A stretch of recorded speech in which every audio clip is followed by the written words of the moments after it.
మీ personal interviews మరియు వ్యాపార ప్రకటనల కొరకు ఈ నెంబర్ని సంప్రదించండి. నమస్తే, వెల్కమ్ టు మనం టీవీ. ప్రస్తుతం మనతో పాటు ఉన్న సీనియర్ కార్డియాలజిస్ట్ ముఖర్జీ గారు. సార్తో మాట్లాడదాం. హలో సార్, నమస్తే. నమస్తే సార్, ఈ మధ్య కాలంలో ఎక్కువగా సడన్ హార్ట్ అటాక్స్ చూస్తున్నాం. సో యంగ్ ఏజ్ వాళ్ళలో కూడా చూస్తున్నాం. అయితే ఈ ప్రాబ్లమ్స్ రాకుండా హెల్దీ హార్ట్ కోసం ఎలాంటి లైఫ్ స్టైల్ మెయింటైన్ చేయాలి అంటారు? అంటే ఈ ప్రశ్నకి సమాధానం సాధ్యమైనంత వరకు అందరికీ తెలుసు, మీ ప్రేక్షకుల్లో కూడా అందరికీ తెలుసు, మీకు కూడా తెలిసే ఉంటుంది.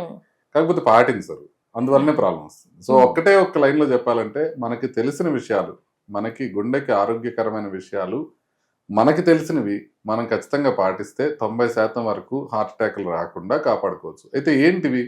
ఒక చిన్న బ్రీఫ్గా రీక్యాప్ చేసుకుంటే, మనం ఆహారం సరిగ్గా తీసుకోవడం, వ్యాయామం రెగ్యులర్గా చేయటం, తర్వాత స్ట్రెస్ తగ్గించుకోవడం, బరువు కంట్రోల్లో పెట్టుకోవడం, బీపీ, షుగరు, కొలెస్ట్రాల్ చెక్ చేసుకొని నియంత్రణలో పెట్టుకోవడం, వ్యసనాలకి దూరంగా ఉండటం, స్మోకింగ్ కావచ్చు, ఆల్కహాల్ కావచ్చు, వాటికి దూరంగా ఉండటం, తర్వాత నిద్ర సరిగ్గా పోవడం. సో ఇవన్నీ మనం గనక పాటించినట్లయితే, ఎక్కువ లేవు, ఒక 10 ఖచ్చితంగా తెలుసు మనకి. ఇవన్నీ పాటించాలని మనకు ఖచ్చితంగా తెలుసు. సో కానీ మనం ఆహారం దగ్గరికి వెళ్ళగానే మనం కొంత మేరకు స్వే అయిపోతాం.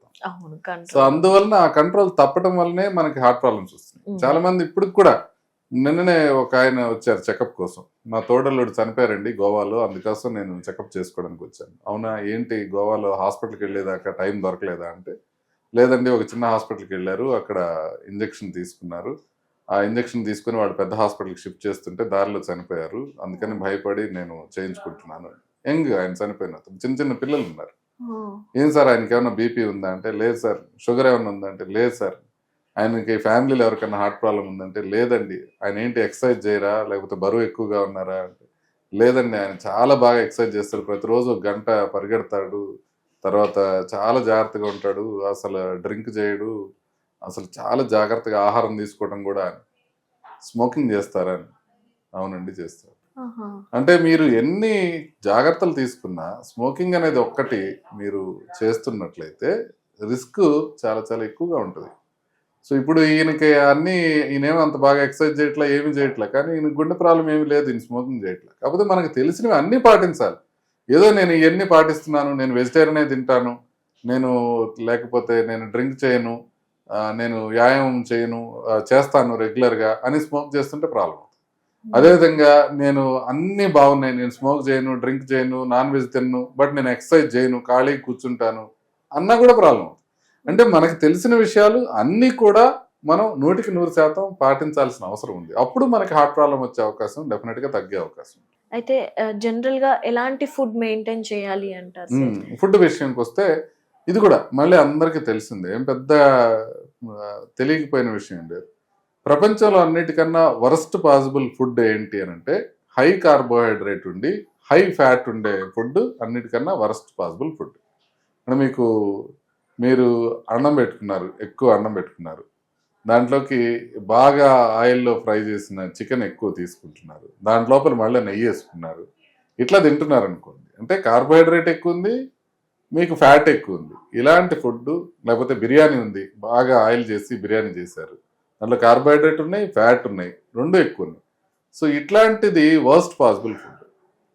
అంటే మనకి పాతకాలంలో చెప్పింది ఏంటంటే, కార్బోహైడ్రేట్ కొంత మేరకు పర్వాలేదు, ఫ్యాట్స్ అనేవి ఎక్కువ తీసుకోవడం మంచిది కాదు, దానివల్ల హార్ట్ ప్రాబ్లం వస్తున్నాయి అని అంటే, ప్రజలు ఏం చేశారంటే ఆహారం ఎక్కువగా అవైలబుల్ ఉండేటప్పటికి ఫ్యాట్స్ అవాయిడ్ చేస్తూ కార్బోహైడ్రేట్స్ విపరీతంగా తీసుకోవడం మొదలుపెట్టారు. అందువల్ల మళ్ళీ పెరుగుతూనే వచ్చినాయి లైఫ్ స్టైల్ డిసీజెస్. అర్థం ఏంటంటే, కార్బోహైడ్రేట్స్ లిమిట్ చేసుకొని ఫ్యాట్స్ కూడా లిమిట్ చేసుకుంటే డెఫినెట్గా బాగుంటుంది. మరి ఇంకేం తినాలి? ప్రోటీన్ కానీ ఫైబర్ కానీ ఎక్కువ తీసుకోవచ్చు.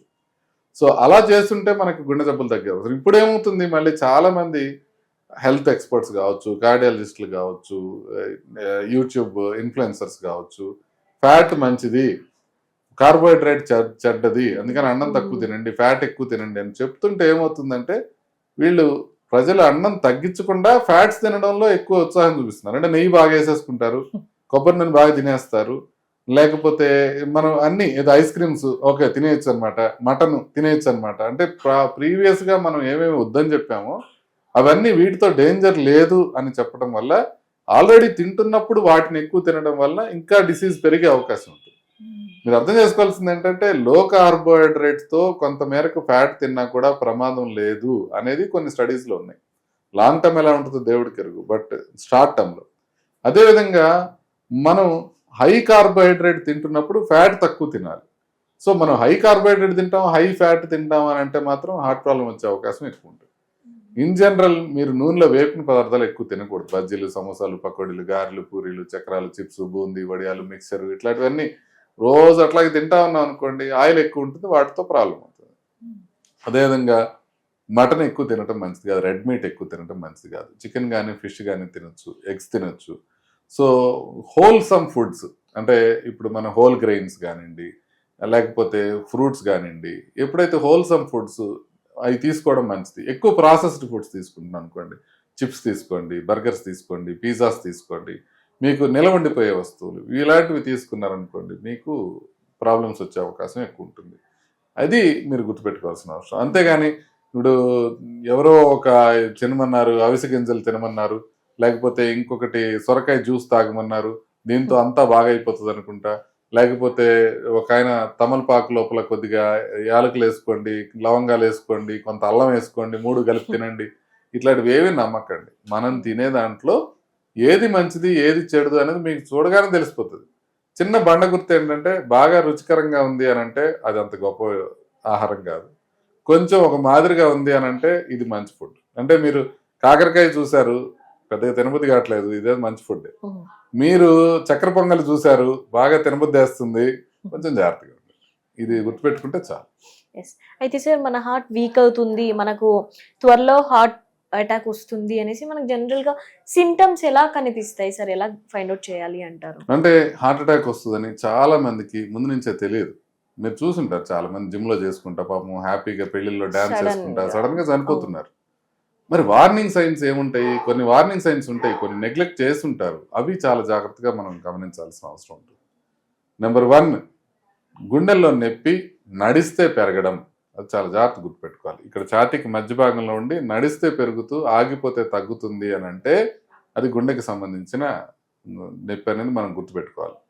ఇంకా కొంతమందికి ఎలా ఉంటుందంటే వాళ్ళకి గుండె నొప్పి అని ఇట్లాగే వస్తుంది, నడిస్తే ఎక్కువ అవుతుంది, కానీ ఇంకాస్త నడిస్తే తగ్గిపోయి ఇంకా తర్వాత రాదు. దాన్ని స్టార్టప్ యాంజైనా అంటారు. అది కూడా గుండెకి సంబంధించింది. అంటే వీళ్ళు ఏంటంటే నడక మొదలు పెట్టినప్పుడు నొప్పి వస్తుంది, ఒక రౌండ్ వేసిన తర్వాత అట్లాగే కంటిన్యూ చేస్తారు, చేసినప్పుడు ఇంకా నొప్పి ఉండదు. వాళ్ళు అనుకుంటారు ఇదిగో డాక్టర్ గారు చెప్పారు నడక ఎక్కువ చేస్తే నొప్పి రాలేదు కదా, అందువల్ల ఇది గుండెది కాదేమో అని. కానీ ఫస్ట్ వస్తుంది, అది స్టార్టప్ యాంజైనా అంటారు. అది కూడా యాంజైనా. షుగర్ ఉన్న వాళ్ళు మనకి మంట కూడా గుండెకి సంబంధించింది అని గుర్తుపెట్టుకోవాలి. చాలా మంది చనిపోవడానికి ఫ్రీక్వెంట్ కారణం ఏంటి అని అంటే హార్ట్ అటాక్ వచ్చినప్పుడు లేట్గా హాస్పిటల్కి వెళ్ళడం. ఎందుకు లేట్గా వెళ్తారు అంటే అది గుండెకి సంబంధించిన నొప్పి కాదేమో అనుకొని లేట్గా వాళ్ళు గ్యాస్ ప్రాబ్లం అని అనుకుంటారు. గ్యాస్ ప్రాబ్లం అని ఎందుకు అనుకుంటారు అని అంటే మనకి గుండెల్లో మంట గ్యాస్ అనుకుంటాం మనం. గుండెల్లో మంట గుండెకి సంబంధించిన ప్రాబ్లం కూడా అయి ఉండొచ్చు. అందుకే ఎక్కువగా షుగర్ ఉన్న వాళ్ళలో నార్మల్గా మనం చెప్పిన విధంగా మనం పట్టుకున్నట్టు లేకపోతే నొక్కినట్టుగా నడిచినప్పుడు ఎక్కువ రాకుండా కాకుండా కొంత మంటలాగా ఒక రకమైన గ్యాస్ లాగే వస్తుంటుంది. అందుకని ఎస్పెషల్లీ షుగర్ ఉన్న వాళ్ళు లేకపోతే మిగతా రిస్క్ ఫ్యాక్టర్స్ ఉన్నవాళ్ళు కూడా కొత్త రకమైన మంట కానీ కొత్త రకమైన నొక్కినట్టు ఉండటం కానీ ఏదన్నా సిమ్టమ్స్ చెస్ట్లో కనిపిస్తే ఖచ్చితంగా ఒకసారి డాక్టర్ దగ్గరికి వెళ్ళి చెక్ చేసుకోవాలి. ఇంకొక ఇగ్నోర్ చేసే విషయం ఏంటంటే నడుస్తున్నప్పుడు కళ్ళు తిరగడం. అంటే కొంతమందికి నడుస్తున్నప్పుడు సడన్ గా కళ్ళు తిరుగుతూ ఉంటాయి, యంగ్ పీపుల్ కొని. కొంతమంది పడిపోతారు కూడా, చిన్న ఫెయింటింగ్ లాగా అయిపోతే తర్వాత వెళ్ళిపోయి నార్మల్ గానే ఉంటారు. వాళ్ళు పెద్ద పట్టించుకోరు, వాళ్ళు చాలా జాగ్రత్తగా ఉండాలి, వాళ్ళు ఇంపార్టెంట్ గా చూపించుకోవాలి. నడిచినప్పుడు కళ్ళు తిరగడం కానీ నడిచినప్పుడు నొప్పి రావటం కానీ చాలా ఇంపార్టెంట్ విషయంగా భావించాలి. అంతేవిధంగా కాళ్ళకి వాపులు రావటం కూడా మనం జాగ్రత్తగా తీసుకోవాల్సిన అవసరం ఉంటుంది. కాళ్ళకి వాపులు వస్తున్నా కూడా మనం ఒకసారి చెక్ చేయించుకోవాలి. ఎస్పెషల్లీ ఒకటే కాలుకి సడన్ గా వాపు వచ్చింది అనుకోండి, దాన్ని నెగ్లెక్ట్ చేయకూడదు. ఎందుకంటే కాళ్ళ లోపల రక్తం గడ్డలు కట్టి అవి ఊపిరితిత్తులకు వెళితే పల్మనరీ ఎంబాలిజం అనే మేజర్ ప్రాబ్లం వచ్చే అవకాశం ఉంటుంది. అందుకని కాళ్ళ వాపులను కూడా నెగ్లెక్ట్ చేయకూడదు. అసలు గుండెకి సంబంధించినంత వరకు ఒక 5-6 సిమ్టమ్సే ఉంటాయండి. ఛాతీలో నొప్పి రావటం కానివ్వండి, ఆయాసం రావటం కానివ్వండి, కళ్ళు తిరగటం కానివ్వండి, గుండె దడ రావటం కానివ్వండి, లేకపోతే కాళ్ళ వాపు రావడం కానివ్వండి, ఇవే ఉంటాయి సిమ్టమ్స్. వీటిని నెగ్లెక్ట్ చేయకుండా కొంత మేరకు చూసుకుంటే సరిపోతుంది. సో ఇందులో ఏది వచ్చినా డాక్టర్ దగ్గరికి వెళ్ళి ఒకసారి చెక్ చేయించేసుకొని అది అవునా కాదా గుండెకి సంబంధించిందని చూసుకుంటే సరిపోతుంది.